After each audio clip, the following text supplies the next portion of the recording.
할렐루야. 주님께서 은혜 주시기를 바랍니다.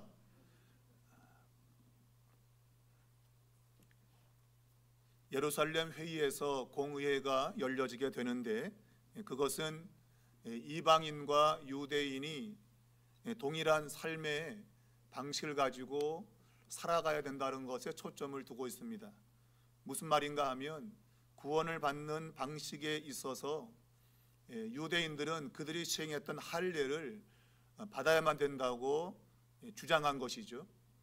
그러나 이방인들은 바울로부터 복음을 들을 때에 그들은 믿음으로 하나님 백성이 된다라고 했기 때문에 할례를 받지 않았습니다. 그런 것이 실질적인 그런 큰 문제가 되지 않았는데, 그런데 1차 세계 선교 여행을 갔다 오고 나서 안디옥 교회를 왔더니 다시 그 안에 그러한 이야기가 다시 나온 거죠. 할례를 받아야 된다. 그들은 예루살렘에서 내려온 사람들 같은데, 그들은 공식적인 공문을 가지고 온 자들이 아니고 자신들이 갖고 있는 생각을 가지고 내려온, 어찌 보면 기존의 가르침을 듣지 않고 자기 멋대로 행동하는 그런 사람들이었던 걸로 보입니다. 그들은 우리에게서 간 것이 아니다라고 성경이 말하고 있는 걸 보면 그들이 임의적으로 행동을 했던 것으로 보입니다. 곧 할례를 받고 그리고 율법을 지키고 예수를 믿어야 된다, 이런 것들을 주장했던 것이죠. 그러한 문제에 대해서 이제 해결을 얻기 위해서 안디옥 교회에서 바울과 바나바 그리고 몇 사람을 파송을 하고, 그러면서 이제 이 예루살렘 교회에서 총회가 열려지게 됩니다.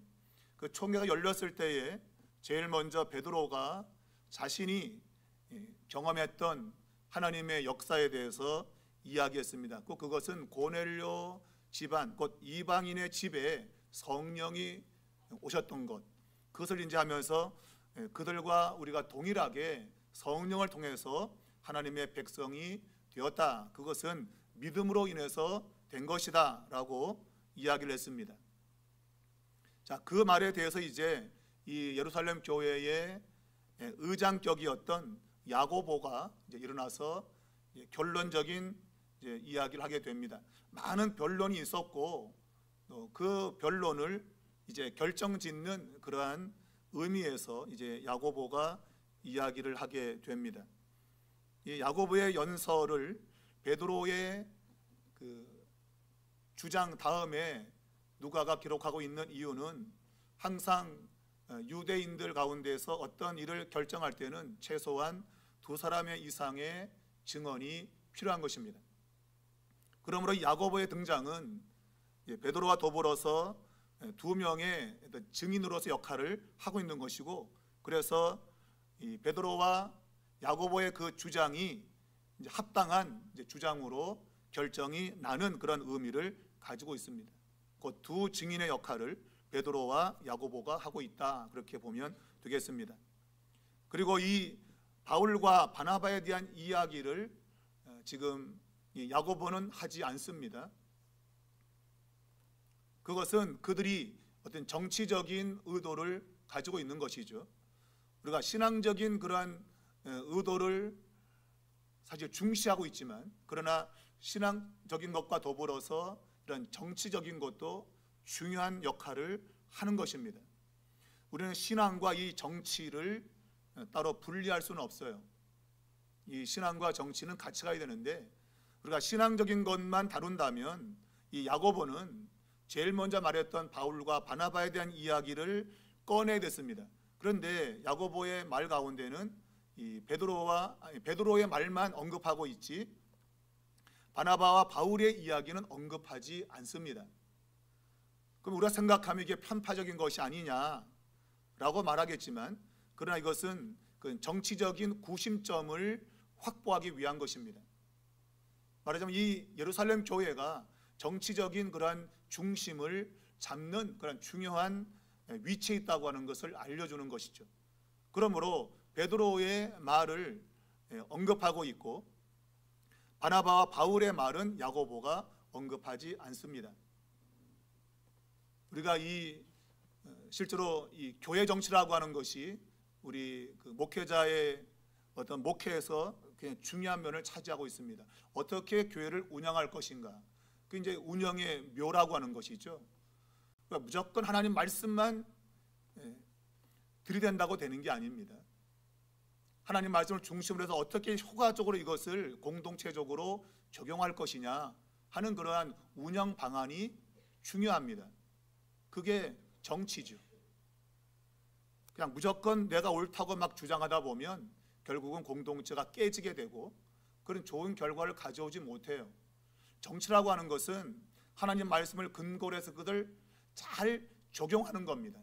그게 뭐 우리가 용어는 그냥 정치로 나쁘게 들리지만 실제로는 운영이죠. 운영. 어떻게 이걸 적용하느냐. 하나님 말씀을 적용하는 거에 있어서 굉장히 중요한 겁니다. 그냥 무조건 하나님 말씀이 들어라 라고 하면은요, 그것 때문에 어떤 사람은 상처를 받고 자빠지고 넘어지고 깨지고 싸우고 다투고 분열합니다. 교회는 그런 일이 있지 않도록 하나님 말씀을 잘 적용하는 정치가 필요한 거예요. 그 때로는 교회에서 이 권징이라고 하는 이렇게 징계도 필요한 것이죠. 다 좋다 하는 게 아니고 어떤 면에서는 아주 엄격하게 징계를 함으로 그것을 바로잡는 그런 일도 필요합니다. 근데 지금은 교회가 징계가 없잖아요. 거의 그냥 막 유야무야된 그러한 모습이 오늘 교회의 모습인데, 오늘 이 야고보가 자신이 지금 뭔가를 주장하는 그러한 일에 있어서 베드로의 그 이야기를 바로 맞추어서 이제 그가 자신의 이야기를 하고 있습니다. 이것은 성경 자체를 인용해서 베드로가 한 말을 옹호하는 그러한 입장을 표현하고 있는 겁니다. 이것은 이 예루살렘 교회가 그만큼 이런 신앙의 중심에 있다고 하는 것을 드러내고자 하는 겁니다. 물론 안디옥 교회도 교회죠.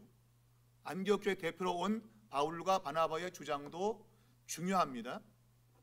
그러나 그 중심, 구심점은 예루살렘 교회인 것이죠.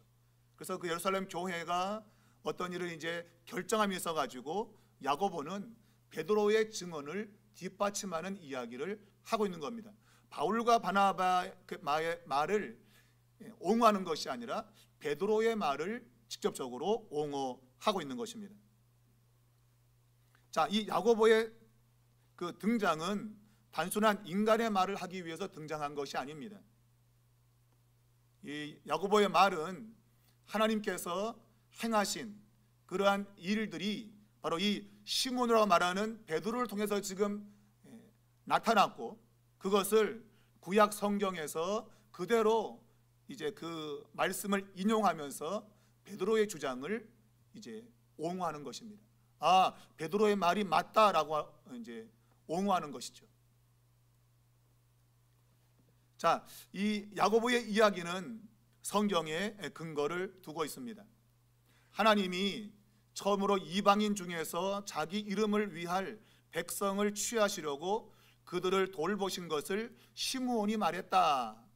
그러니까 시므온이 말했다고 하는 그 핵심적인 내용이 뭡니까? 곧 베드로의 그 말의 핵심은 뭔가 하면 이방인 중에서 자기 이름을 위할 백성을 취하신 것, 그게 하나님이 행하신 일인 거예요. 그러니까 이방인 가운데서 하나님의 백성을 취한다.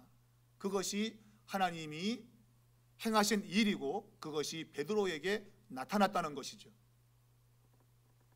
자, 이것은 그냥 베드로의 말만 듣고 야고보가 한 것이 아니라 그가 지금 여기서 말하고 있는 이방인 중에서 자기 이름을 위해서 백성을 취한다고 하는 요 말은 신명기 14장 2절에 있는 말씀을 가져온 것입니다. 근데 그것을 가져오면서 약간 변형을 한 것이죠. 하나님의 목적에 맞게끔 변형을 한 것입니다. 자, 하나님이 처음으로 이제 이방인들 가운데서 그분의 이름을 위해서 백성을 만드십니다. 근데 그것은 신명기 14장 2절에 이미 선언되어진, 모세 율법에 선언되어진 14장 2절의 말씀을 근거하고 있는 것이죠. 거기 보면 이렇게 되어 있습니다. 내 하나님 여호와께서 너를 모든 민족 중에서 구별된 백성으로 택하셨다. 곧 이스라엘 백성들을 만민 가운데서 구별된 백성으로 택했다는 것입니다. 자, 이 문장에는 대조가 나오고 있죠. 무슨 대조입니까? 모든 민족, 만민 가운데서 특별히 구별한 백성들, 그들이 이스라엘 백성들인 것이죠. 여기서는 구별되었다, 선택되었다는 말이 중심을 잡고 있는 겁니다.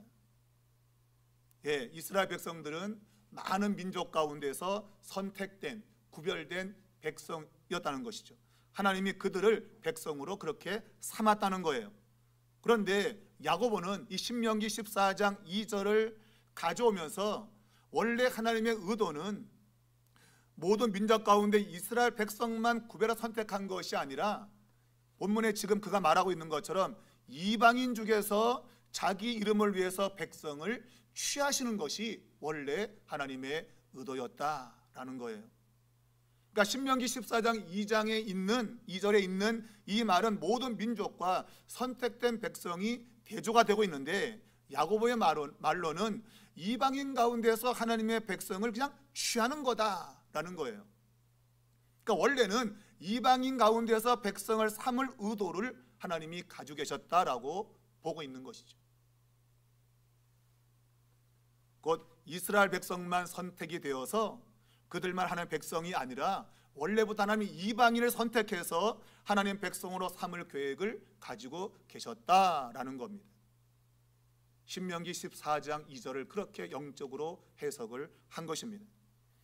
그러니까 의도적으로 선택되었다고는 단어를 뺐고 그냥 이방인 중에서 하나님이 백성을 삼았다라는 것이죠. 그러니까 곧 이방인을 하나님의 백성으로 삼는 것 자체가 원래부터 하나님의 의도였다라고 야고보가 말하고 있는 것입니다. 여러분, 야고보는 지금 의장의 자리에 있습니다. 그가 뭔가를 결정하기 위해서는 하나님의 뜻이 뭔가를 알아야 됐습니다. 자, 무작정 베드로 네 말이 옳다라고 편드는 것은 정말 그것이야말로 정말 요즘 뭐 나오는 정치질이죠. 예. 요즘 나오는 정치질입니다. 그거는 그냥 너 우리 편이니까 내가 지원해 줄게, 그게 아니고 너의 그 말이 성경으로 합당하다라고 하는 것을 야고보는 말하고 있는 거예요. 그냥 너 우리 편이니까 내가 너 밀어줄게, 그거 아닙니다. 그게야말로 정말 나쁜 거죠. 야고보는 베드로의 그 증언이 성경적으로 합당하다고 하는 것을 신명기 14장 2절을 가지고 말하고 있는 거예요. 그만큼 야고보는 영적으로 탁월했다. 하나님 말씀을 보는 눈이 있었던 것이죠. 아무나 의장합니까? 영적인 탁월함이 있는 거예요. 성경 말씀을 떠올리고 그 말씀의 의도가 뭔가를 지금 벌어지는 이 현재 상황 속에서 그 말씀을 적용하는 겁니다. 여러분, 하나님의 사람들은 이러한 영적인 탁월함이 있어야 됩니다. 벌어지는 상황 속에서 이 상황을 하나님 말씀을 어떻게 적용할 것인가, 그것이 굉장히 중요한 거예요. 그러기 위해서는 하나님 말씀을 많이 알고 있어야죠. 그래서 뭔가를 거기서 끄집어내가지고 이 말씀을 내가 적용할 거 아니에요. 빈수레가 요란하다고 들은 것도 없는데 그냥 덜거덩 덜거덩 이거만 소리 내지 뭐 나오는 게 없으면 그건 시끄러운 거예요. 맨날 그냥 싸우는 거죠. 네 말이 맞냐 내 말, 그냥 감정적으로 싸우는 것이지 하나님 말씀을 갖고 있으면 그런 다툼이 있을 수가 없는 거예요. 야고보 이 말은 신명기 14장 2절의 말씀을 가져온 것이고, 그런 그것을 지금 이 벌어진 상황 속에 그 말씀을 적용하고 있는 것입니다. 원래 하나님은 이스라엘 백성만 구별해 선택한 백성이 아니라 원래 하나님은 이방인을 하나님의 백성으로 만들려고 하셨다라고 말하고 있는 겁니다. 전 여러분이 영적인 탁월함이 있길 바랍니다. 그저 교회만 왔다 갔다 하는 것이 아니고 하나님 말씀을 내 마음에 담고 있어서 누가 뭘 말하면 야, 그 하나님 말씀에 이렇게 되어 있어 라고 그것을 말해줄 수 있는 그런 자리에 있어야 됩니다. 뭘 얘기하면 그게 소문인데 그런 말씀이 성경에 있어? 나 몰라. 골치 아픈 거죠, 여러분. 하나님 말씀을 알고 있어야 돼요. 그래서 그것을 적용할 수 있는 데까지 나가야 되는 것입니다. 자, 이방인들이 이제는 그분의 이름을 갖게 되도록 운명 지어졌다. 이것이 하나님의 새롭게 백성을 얻으시는 방식이다라고 야고보가 강조하고 있는 겁니다. 여러분, 이것은 구약성에 기초하고 있지만 여기에서 나온 신약적인 용어는 바로 베드로전서 2장 9절에 너희는 택하신 족속이요 그의 소유된 백성이니 왕같은 제사장이라. 여기서 소유된 백성, 하나님이 자신의 소유로 삼은 백성은 도대체 어떤 백성이냐?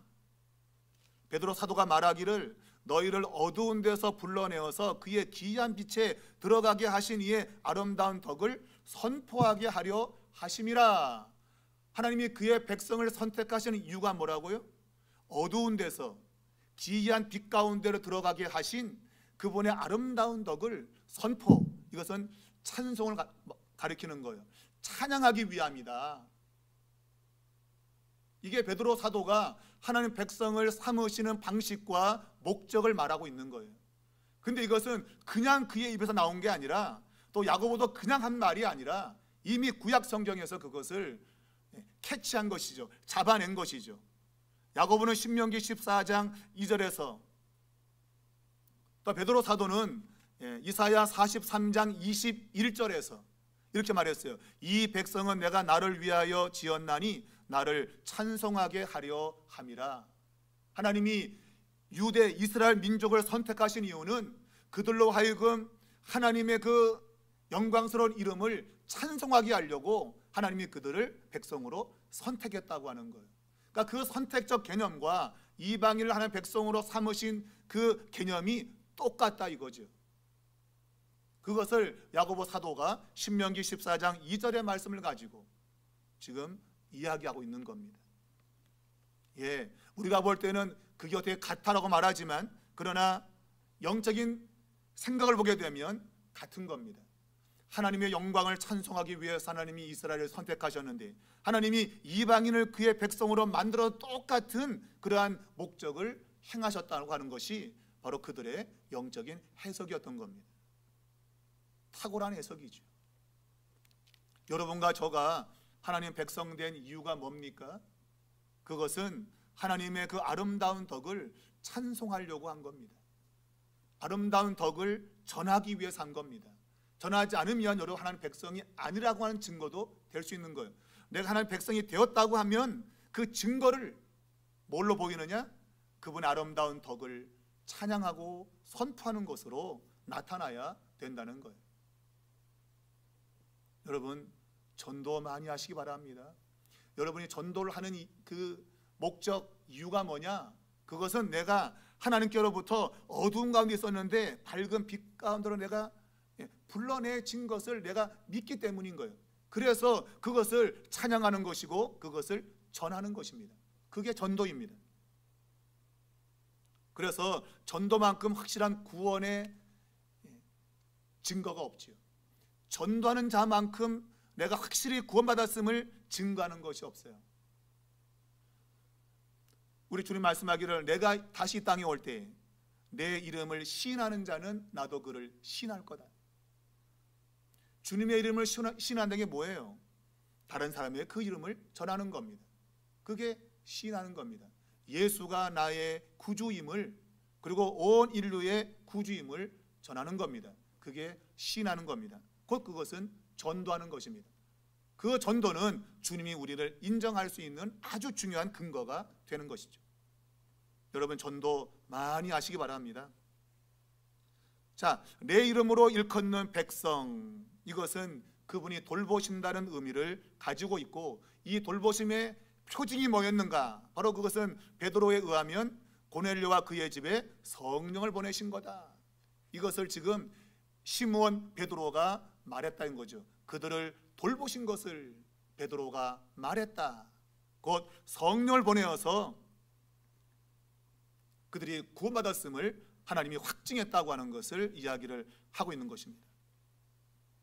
그러므로 이 야고보는 베드로의 그 말이 단순한 말이 아니라 하나님이 이미 오래전부터 작정하시고 계획한 것을 이루심에 대해서 베드로가 이야기한 거다라고 지금 보충적인 말을 덧붙이고 있는 것이죠. 그걸로만 끝난 것이 아니라 이 야고보는 15절 이하에서 다시 하나님 말씀을 갖고 옵니다. 선지자들의 말씀이 이와 일치한다. 그러니까 선지자들도 말했다는 거예요. 신명기에 있는 모세 율법만이 아니고 선지자들도 이것을 말했다. 여러분, 모든 구약은 모세와 그리고 선지자의 메시지 아닙니까?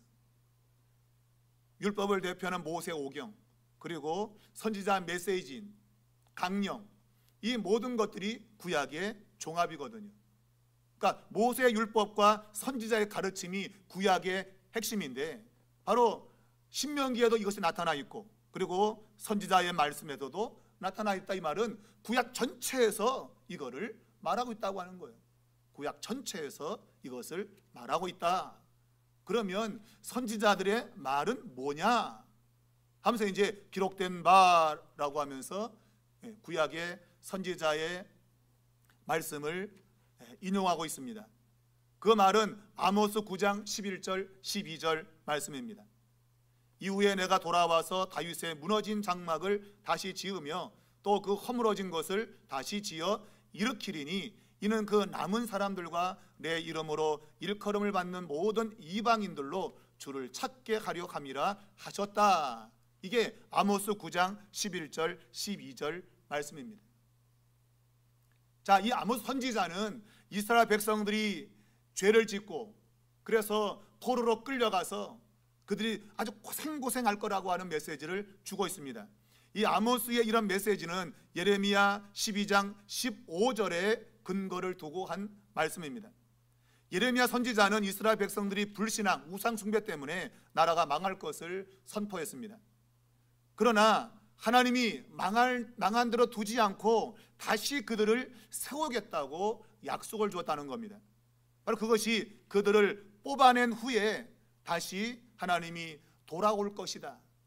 백성들을 이끌고 다시 돌아와서 그 땅을 다시 일으킨다라고 약속을 준 거죠. 그것을 아모스 선지자가 이제 말씀한 겁니다. 예레미야의 그 예언을 들고서 아모스 선지자가 이야기한 것이죠. 바로 다윗의 무너진 장막을 다시 일으킬 것이다. 다윗의 무너진 장막은 뭘 말합니까? 그것은 유다의 마지막 왕인 여호야긴과 시드기야 왕을 가리키고 있죠. 그 유다가 멸망을 해서 바벨론의 포로로 끌려가는데 그래서 비참한 종말을 맞이할 텐데 그러나 다시 하나님이 그들을 일으킬 거다라는 거예요. 그러니까 무너져 있는 그 장막을 다시 세우는 일을 하나님이 하실 거다라는 것이죠. 바로 예레미야의 예언을 다시금 아모스가 반복하고 있는 겁니다. 그런데 하나님의 백성으로 다시 불러질 사람들이 등장을 하는데 그들이 누구냐? 바로 이 에돔과 그리고 남은 자들이라고 말하고 있습니다. 우리가 지금 이 본문에는 그냥 남은 사람들과 내 이름으로 일컬음 받는 모든 이방인으로 되어 있지만 원래 아모스서에서는 남아있는 에돔 사람과 하나님 백성이라 일컬어질 그런 남은 자들이 그 땅을 상속받을 것이다 라고 말씀하고 있어요.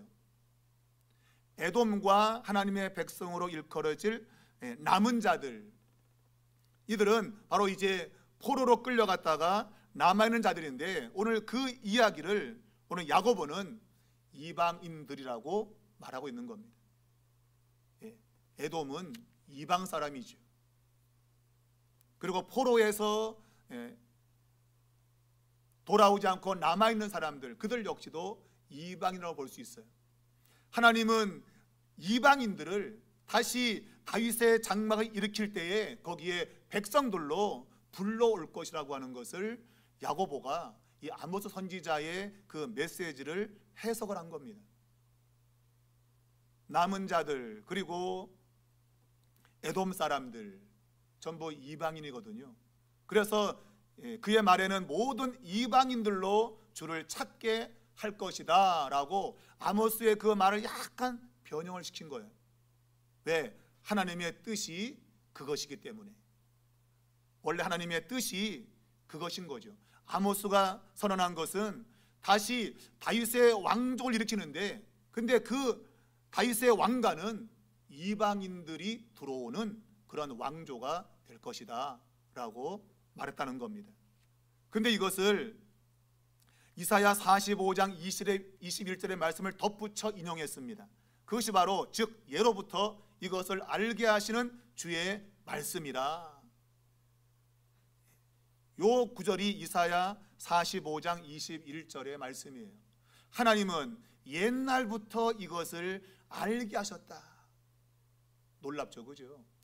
성경에 기록되어진 이사야 선지자의 말을 하나님이 원래부터 옛부터 이런 것들을 염두에 두고 이런 일들을 행하셨다고 하는 거예요. 야곱은 그걸 꿰뚫어 본 거죠. 하나님이 이사야 45장 21절의 말씀을 거기에 숨겨둔 겁니다. 하나님의 목적이 이런 거라고 하는 것을 거기 숨겨두었는데 야고보가 그것을 끄집어낸 거죠. 하나님이 원래 이스라엘 백성만 하나님 백성과 삼으려고 아니다. 하나님은 이방인들도 하여금 함께 하나님 백성이 되게 하는 것이 원래부터 옛날부터 하나님께서 그렇게 계획했다라고 하는 것을 이사야 45장 21절의 말씀을 가지고 증명하고 있는 겁니다. 여러분, 하나님의 말씀을 적재적소에 끄집어내어서 하나님의 뜻을 드러내고 있는 것이죠. 여러분, 신앙생활은 무엇입니까? 신앙생활은 하나님의 말씀을 내 삶에 적용하는 겁니다. 내게 일어나는 이 일이 도대체 하나님 말씀과 어떤 관계를 갖고 있는가? 그 적용하는 겁니다. 그냥 막 사는 거 아닙니다, 여러분. 그냥 교회만 왔다 갔다 거리고 그냥 뭐 일만 많이 하고 그것 신앙생활은 아닙니다. 하나님이 우리에게 주신 선포된 말씀이 내 삶에 어떻게 지금 적용되고 있는가? 그거를 살피는 것이 신앙생활이에요. 야고보는 지금 벌어진 회의, 지금 이 회의가 왜 벌어지게 되었는가 하는 것을 생각했고, 그것은 이미 하나님이 구약에서부터 계획한 의도가 있다는 것을 알아차린 거죠. 그래서 거기서 성경 구절을 가져온 거예요. 그리고 하나님의 뜻은 유대인만이 아니라 이방인도 하나님 백성으로 삼으려는 것이 하나님의 원래 의도였다. 근데 그냥 갑자기 된 게 아니고 이미 옛날부터 이걸 알게 했다. 옛날부터 알게 했다는 거예요. 옛날부터. 근데 우리가 그를 모르고 있었다는 것이죠. 옛부터 알게 하나님이 성경에 기록해 놨는데 우리가 모르고 살았다는 거죠. 여러분, 모르고 사는 것 참 많습니다.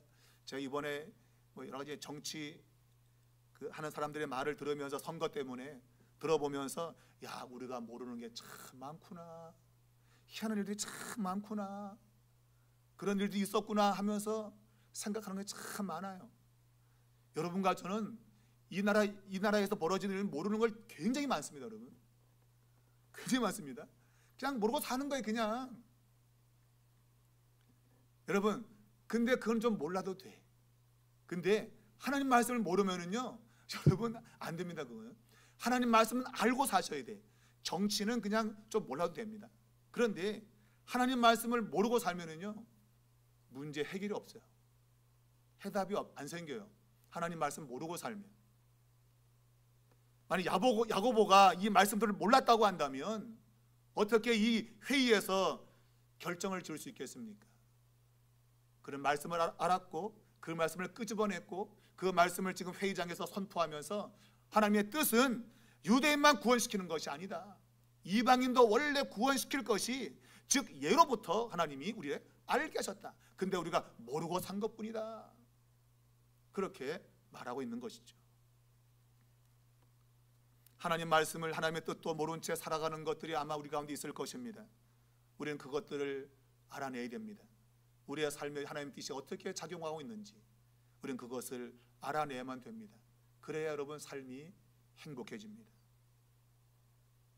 자, 예로부터 이것을 알겠다고 하는 이 말씀은 우리가 베드로 사도가 15장 7절에서 이렇게 말했죠. 너희도 알거니와.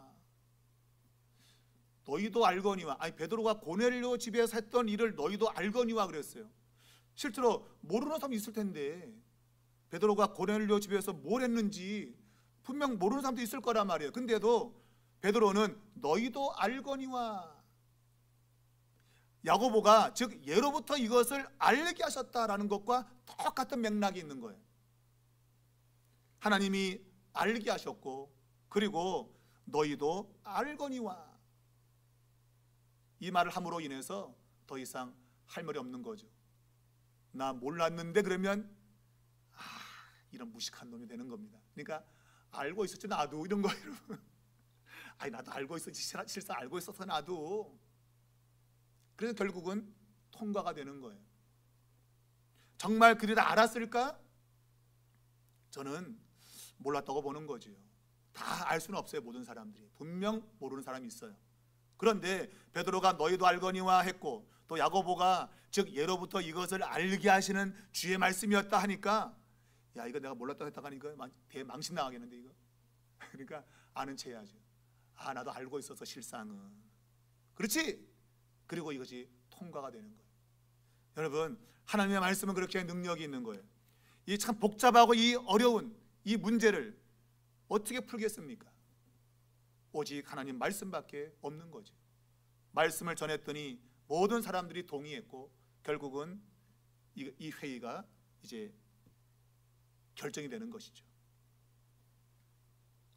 자, 야고보의 이 말에 모든 것은 결정이 됐습니다. 이방인들 다 믿음으로 구원받는다, 그들 하나님의 백성이다, 할례 받는 거 안 해도 된다 라고 했습니다. 그게 바로 이제 19절입니다. 그러므로 내 의견에는 이방인 중에서 하나님께로 돌아오는 자들을 괴롭게 하지 말자. 이것은 그들에게 할례를 요구해서 그들을 괴롭히지 말자, 그런 얘기예요. 그러니까 할례 중단, 할례 끝, 이제 할례 안 한다는 겁니다. 자, 이것이 이제 결론이었습니다. 하나님께 돌아오는 이방인들 믿음으로 다 들어오게 하자, 할례 받게 하지 말자는 겁니다. 그런데 그걸로 끝이냐? 아니죠. 이제 여기서 아까 말한 대로 정치적인 그러한 제안을 합니다. 그것이 이제 20절이에요. 다만 우상의 더러운 것과 음행과 목매어 죽인 것과 피를 멀리하라는 편지를 하는 것이 옳겠다. 이걸 이제 제안하는 것이죠. 말하자면 적용하는 겁니다. 이게 정치입니다. 분명 유대인으로 살아왔던 많은 사람들, 그리고 지금 이방으로 살다가 교회에 들어온 사람들, 이 둘은 엄청난 삶의 방식이 달라요. 이 두 사람이 어떻게 함께 할 수 있는가, 그 방법을 찾아야 되는 거예요. 여러분, 믿음으로 구원받는 것만 다 되는 게 아닙니다. 살아가는 방식이 같아야 돼요. 그게 진짜 하나님의 백성으로 사는 거예요. 근데 유대인으로 살아온 사람과 이방인이 사는 사람이 완전 달라요. 살아온 방식이. 마치 남자 여자가 결혼하는데 살아온 방식이 달라서 싸우는 것처럼 그런 일이 교회에 벌어진 거예요. 지금 할례 받아야 된다, 아니다 라고 그런 충돌로 지금 야기된 겁니다. 그러면 이제 할례 안 받아도 된다? 그러면 다 끝이냐? 아닌 거죠. 왜? 여전히 삶의 방식이 달라요. 할례만 끝난다고 되는 게 아니에요. 다 달라요, 방식이. 그런데 가장 중요한 게 뭔가 하면 먹는 문제. 먹는 문제는 유대인과 이방인이 달라요. 유대인들은 먹고 안 먹고가 구분되어 있단 말이에요. 그들은 오랜 역사 동안에 먹고 안 먹고가 구분되어 있어요. 그래 누가 이방인이 야 밥 먹으러 가자 그랬는데 거기 뭔데 오늘 메뉴가 뭐야 그러면 오늘 돼지고기야? 돼지고기야? 안 가는 거죠. 유대인들 안 가는 거죠. 그러면 교제가 이루어지지 않는 거예요. 그럼 그거는 구원받았다고 볼 수 없는 거예요. 그리스도인이 함께 교제하는 것이 구원이에요. 그것이 시편 133편 거기 보면 형제가 연합하여 동거하는 것이 어찌 그리 선하고 아름다운고 그곳 하나님이 영생을 명하셨으니 그곳에 영생을 명하셨으니 함께 동거하는 곳이 영생이 있는 곳이란 말이에요. 근데 유대인과 이방인이 밥도 같이 안 먹어. 그럼 영생이 없는 거죠.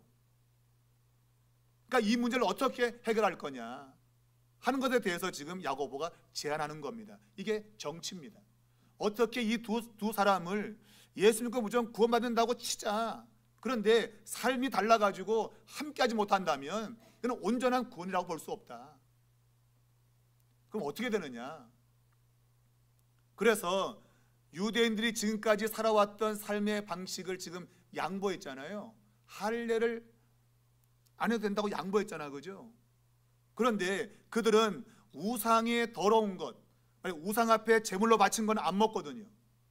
그러니까 이것과 그리고 음행, 남자 여자가 막 난잡하게 성적 생활하는 거, 이방인들은 그거 아무 상관없었어요. 그냥 뭐 간음하고 막 그냥 살았단 말이에요. 근데 유대인들은 아니거든요. 그런 일, 또 목매어 죽인 것과 피를 먹는 것, 이런 것들은 유대인들이 굉장히 꺼리는 것들이에요. 그러니까 이런 일들을 이방인들에게 하지 말자고 하자, 이거는. 왜? 이것은 하나님 백성으로 합당하지 않은 모습이기 때문이다. 비록 그것이 구원과는 상관이 없다고 할지라도, 그러나 삶의 양식 가운데 깨끗하고 거룩하게 살았던 유대인들의 삶의 그 풍속을 이방인이 따라주어서 함께 연합할 수 있게 해야 된다는 겁니다. 말했지만 안디옥 교회에 있을 때 베드로도 이방인과 함께 밥을 먹다가 예루살렘에서 사람이 내려오자 눈치를 보면서 슬쩍 자리를 피했어요. 왜 밥을 같이 먹냐 이거예요. 유대인이 이방인하고 밥을 같이 밥 먹으면 안 되는데 같이 밥 먹냐 이거예요. 그런 말을 들을까 봐 슬쩍 자리를 피했어요. 그러자 같이 있던 바나바도 슬쩍 피했어요. 그때 바울이 아주 심하게 나무랬습니다. 너희가 유대인도 지지 못하는 그런 것들을 다시 이 안디옥 교인들에게 지우려고 한다. 같이 먹고 마셔야지. 그거를 내세우면서 꺼린다? 복음에 맞지 않다라고 말했던 거예요. 그러니까 그런 일이 실제로 있었던 거죠. 유대인과 이방인이 함께하지 못하는 그런 일들. 그걸 이제 완전 공식적으로 이제 그걸 해소해야 되는 거예요. 해소하지 않으면 계속 눈치 보고 자리 피하고 함께하지 않고 이런 일이 벌어진다 이거예요. 그래서 이제 야고보가 제안을 하고 있는 겁니다. 여기 보면 네 가지죠. 우상에 바쳐진 더러운 제물들, 그리고 음행하는 것, 목매어 죽인 것, 피를 멀리 하는 것. 이걸 편지해서 이방인들에게 알리자. 이방인이 유대인과 함께 할 때는 이런 걸 조심해서 함께 교제하도록 하자라는 것입니다. 여러분, 이것은 매우 중요한 지침입니다. 어찌하든 그리스도인들은 연합을 해야 됩니다. 내가 양보할 것은 양보해야 됩니다. 내가 끝까지 주장하면 화합이 안 됩니다. 성경은 화합하는 것을 구원으로 보고 있어요. 구원으로. 그래서 멀리 있던 너희가 가까워졌다. 이게 구원이에요. 밥을 안 먹던 너가 같이 밥 먹었다. 이게 구원이에요. 실제로 이 교회에서 예배 드리고 밥을 먹어야 됩니다. 밥 먹는 게 구원이에요. 근데 어떤 사람은 아유 내가 뭐 한 것도 없는데 밥을 왜 먹어? 양심적인 거죠. 한 것도 없는데 밥 먹으면 좀 꺼리잖아요, 마음이. 또 헌금도 안 내고 밥 먹으면 또 꺼리잖아요. 밥값도 못하고. 근데 여러분 그거는 중요한 거예요. 밥을 같이 먹어야 돼요. 그게 연합인 것이고 하나님 나라에 내가 속했다고 하는 표징이에요, 표징. 그게 이제 우리는 성찬으로 지금 이제 의식적으로 하지만, 그러나 초대교회는 밥 먹는 자체가 구원의 한 형태였어요. 이것은 너와 내가 똑같은 삶을 살고 있다고 하는 겁니다. 너와 나는 하나라는 거 하는 겁니다. 그게 구원입니다, 여러분. 너하고 난 달라 이러면 구원이 아닌 거예요. 야고보는 어찌하든지 이방인과 유대인이 하나로 연합할 수 있도록 이런 제안을 하고 있는 겁니다. 근데 이런 제안을 생각하면 야, 이방인 우리는 잘 모르는데 갑자기 우리가 그런 걸 시키면 어떡하냐 라고 말할 수 있겠죠, 그죠? 그런데 야고보는 이렇게 말하고 있습니다. 21절에 그렇게 편지를 보내는 것이 옳다고 여기는 이유는, 21절에 그 이유는 예적부터 각 성에서 모세를 전하는 자가 있어 안식일마다 회당에서 그 글을 읽었다는 거예요. 곧 각 지역적마다 회당이 있는데 회당에서 모세의 율법을 전하는 그러한 행위를 했다. 그러므로 이방인들도 이 회당에 들어오거든요. 이방인들도 들어와서 도대체 뭘 전하나 하고 들어보는 게 있었다는 거예요. 그러므로 그들도 들어서 우리가 서당계 3년이면 풍을 놓는다고 이방인도 가끔씩 교회 놀러 와가지고 듣고 저런 게 있구나 라는 일이 있기 때문에 이것이 무리한 부탁이 아니라는 것이죠. 그들도 풍을로 들어서 알고 있는 것이 있으니 요 네 가지는 전에도 하라고 해도 할 수 있는 것들이다. 그들이 들어서 아는 것이기 때문에 가능하다라고 말하고 있는 것이죠. 자, 무턱대고 그냥 야 이거 해 라고 하는 게 아니라 그런 일이 이미 지금 진행되어 오고 있으니 이 네 가지 정도는 해도 괜찮다라고 제안하고 있는 겁니다. 그래서 그것을 모두가 다 좋게 여기고 이제 결정을 하게 됩니다. 무엇보다도 여러분, 그리스도인들은 하나 되어야 됩니다. 그러기 위해서 하나님 말씀을 앞장서야 되고 그 말씀이 우리의 기준점이 되어야 됩니다. 왜? 말씀 앞에는 뭐라고 할 것이 없기 때문에 그래요. 그래서 문제가 생기면 하나님 말씀을 내세우고 그 말씀으로 문제를 해결해야 됩니다. 그러나 그것만 되는 게 아니라 정치를 해야 돼요. 정치를. 이 말씀을 어떻게 적용할 것이냐, 그걸 잘 적용해야만이 문제가 안 생겨요. 근데 이 적용이 안 되기 때문에 계속 싸우는 거죠. 여러분, 우리 삼일교회가 하나님 말씀이 중심이 되고 그것을 잘 적용해서 좌우로 치우치지 않고 모두가 함께 바른 길을 나갈 수 있는 그러한 교회가 될 수 있기를 바랍니다. 여러분, 하나님 말씀을 가까이 하십시오. 그것이 우리를 살리는 길입니다. 그걸 기억하시고 말씀을 잘 듣고 말씀을 잘 적용하는 그러한 은혜가 있기를 주의 이름으로 축복합니다.